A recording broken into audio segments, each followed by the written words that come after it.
Hi everyone, this is Varsha from SRM University.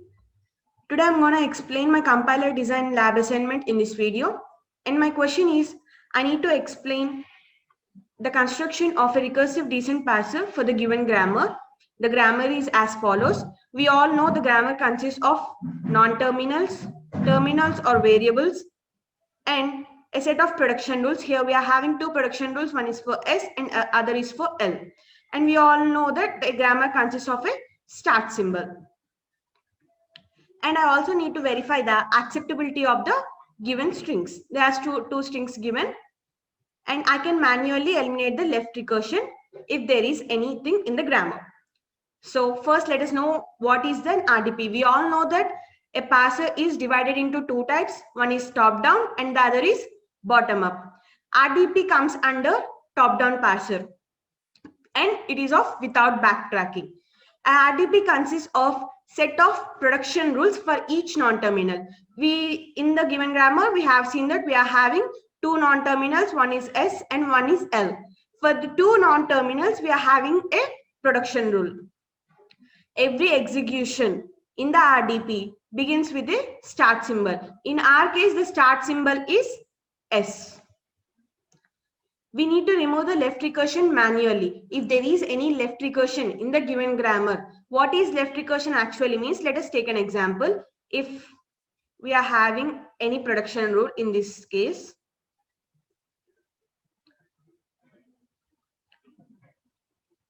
L to L or S. Let us take an example in this way. So the left side of the non-terminal production rule is also equal to the same. And it can be towards next side, but which is equal to the left and right. When it is of the form in this form, then we say there is a left recursion in the grammar. And we need to manually eliminate it. If we don't eliminate it, then it may lead to the infinite loop of the grammar when we construct it. So how we can eliminate the left recursion? Every left recursion is of the type A to A alpha or beta. Here we can observe that A and A are same. So we can divide it as A to beta A alpha, beta A dash, beta A dash and A dash to alpha A dash and epsilon. Where if we write epsilon, we all know that we can terminate the program or it stops at there. For the given question, what are the two production rules we are having? We are having one production rule for S and the other production rule for L. Now let us see. We all know that the first equation is perfectly fine. There is no left recursion in it. But here we can observe that here there is a left recursion. So let us see how we can eliminate the left recursion in the grammar. So this is the procedure how we are going to do it. So if we compare here what A is equals to A. So in this case, we are having the same as L. So let us consider as A is equals to L, which is nothing but A dash will be equal to L dash. And when we compare it, alpha will be equal to S. How? It is alpha.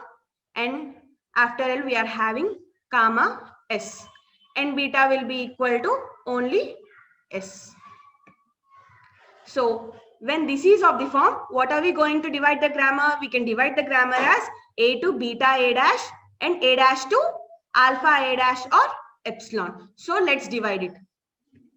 Here we are going to get L to SL dash, which is nothing but, here we can get L.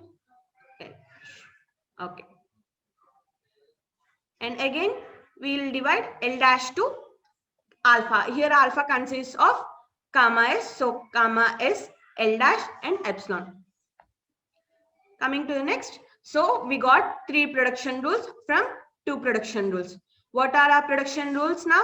We are having three production rules from the above two production rules in which we are not having any left recursion cases. So for us now these three S, L and L dash are non-terminals.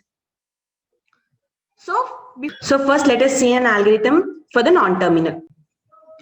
Let us consider y is a non-terminal. Then we are going to write a function for the non-terminal. We need to choose a production out of all the productions from 1 to n. So if xi is a non-terminal, the production which we are taking, if it consists of a non-terminal, then we will call the non-terminal function. if xi is equal to the current input symbol. That is, if it is not a non-terminal or if it is a variable, then we'll check it, we'll read that, and we'll execute the production rule, and we'll increase the pointer. That is, we'll move to the advanced next symbol. Else we'll report the error and come out of the loop. This is the algorithm. Now let's try to implement it into a program in C language. I'm using code blocks to write and run the program. I'm using two standard inputs. One is standard input output and the other is string function. Why I'm using for string function? Since we are comparing the string with the input pointer, so I'm using string. We are having three production rules. One is for S and the other is for L and other is L dash. We are having three non-terminals and each consists of each production rule, one production rule in our case. So I'm taking this pointer for comparison, and this is for the user input. In the main function, I'm writing the user input. Then we are going to compare with the string which we are having. So since we all know that in recursive descent parser, we are going to start our execution with the start symbol. In our case, the start symbol is S. So if start symbol is equal and also the input string which we are taking, everything is completed. If we read all the string, we are going to get null character. Then we'll get the string is successfully passed. Otherwise, it reports an error. Instead of writing the error, we are going to write error in the passing string. So here we are calling the S function. So let us see what is S function. In S function, we are having two productions. That is, it can read open or close bracket L, and the other we are having is A. So if it is an open bracket, then we are going to print the action. In which production rule that open bracket is coming? From S to L production rule. Then we are going to move to the next pointer. So we are going to write input plus plus. That is, we are going to increment the pointer. After incrementing, what are we having? L. So we are going to the L function. So coming to the L function, in L function, what are we going to have? L function reads L to SL dash. So again, we are going to read S function. Again, it moves to the S function. Again, it starts reading. If it is an open bracket, it counts there. Again, it increments. Again, if this is not the case, if open bracket, if we didn't find an open bracket, and if we don't find an L, then it directly comes down. It checks whether A is available in the string. If A is available, it directly moves to the next pointer, and the action taken there is S to A. The written one confirms that there is no error, and we are going to print the production rule. And if there is nothing like that, then we'll directly return 0. That is nothing but we'll come out of the program. So for every production rule, we are going to write each function. For every non-terminal, we are going to write a function. This is for S, we are having, and for L, we are having L and SL dash. Here we are calling S function and then L dash function. If this satisfies, then we are going to return 1. Otherwise, we'll return 0. Since we are calling the L dash function here, let us also see what L dash consists of.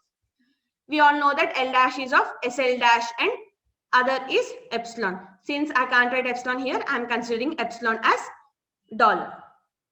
So first I'm having comma, so I'll start the input symbol character comparing with comma. So if comma exists, then I'm going to write the production rule. I'm going to execute the production rule and increase the pointer. Next I'm having S function. Again, it moves the S function. Again, it checks whether it is available an open bracket or A. Again, it moves on in a loop. It moves on till the function where string the last pointer of the string, where string there is nothing available, and only when we are having the null character, then we'll print the $, and we'll return 1. That is, we'll come out of the program, and we say that then we can know that the string is whether successfully passed or not passed. Now let us see whether the string is successfully passed or not. We are given with two strings.